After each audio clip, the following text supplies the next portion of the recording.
अस्सलामुअलैकुम। कैसे हैं आप सब लोग? उम्मीद करती हूँ आप सब लोग ठीक होंगे, खैरियत से होंगे। आज मैं आप लोगों को सिंपल तरीके से खुशबूदार चिकन बनाना सिखाऊंगी, तो आप लोगों ने पूरी रेसिपी को देखना है और मुझे अपना फीडबैक ज़रूर देना है।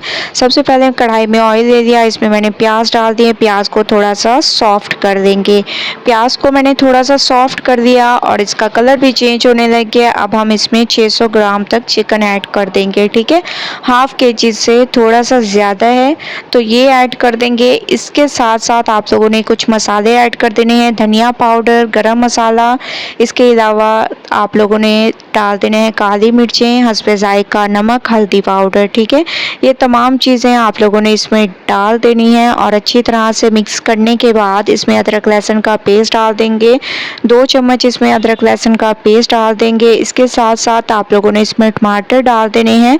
ठीक है, टमाटरों को थोड़ा सा सॉफ्ट कर देंगे। तमाम चीज़ों को आप लोगों ने अच्छी तरह से पकाना है। टमाटर अपना ही पानी छोड़ देते हैं, तो हम लोग टमाटर के पानी में ही इन तमाम चीज़ों को पकने देते हैं। उसके बाद चलते हैं नेक्स्ट स्टेप की तरफ। 5 मिनट के बाद आप लोग देख रहे होंगे टमाटर ने अपना पानी छोड़ दिया और माशाल्लाह से ये तकरीबन गल चुके हैं। अब हम इसमें लाल मिर्चों का पाउडर डाल देंगे, कुटी हुई लाल मिर्चें डाल देंगे। इसके अलावा हाफ कप तक आप लोगों ने दही डाल देना है, इसको अच्छी तरह से फेंट लें और हरी मिर्चें इसमें डाल दें। हस्बे ज़रूरत तमाम चीज़ों को आप लोगों ने बहुत अच्छी तरह से मिक्स करना है।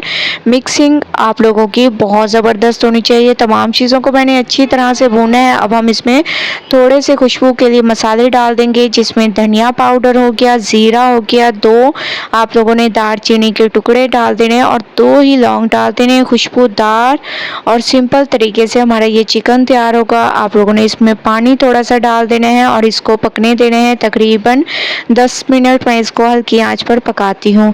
10 मिनट मैंने इसको हल्की आंच पर पकाया है और माशाल्लाह से बहुत ज़बरदस्त इसकी लुक आ रही है। हरा धनिया इसमें ऐड कर देंगे और अच्छी तरह से इसको आप लोगों ने मिक्स करना है। तो चलते हैं इसकी फाइनल लुक की तरफ। फाइनल लुक आ चुकी है, माशाल्लाह से हमारी रेसिपी बिल्कुल तैयार हो चुकी है एक नए अंदाज में। तो आप लोगों ने इस रेसिपी को ज़रूर ट्राई करना है, मुझे अपना फीडबैक ज़रूर देना है। अगर रेसिपी पसंद आए लाइक करें, ज़्यादा से ज़्यादा शेयर करें। इंशाल्लाह कल न्यू रेसिपी के साथ हाजिर होंगी, तब तक के लिए अल्लाह हाफिज़।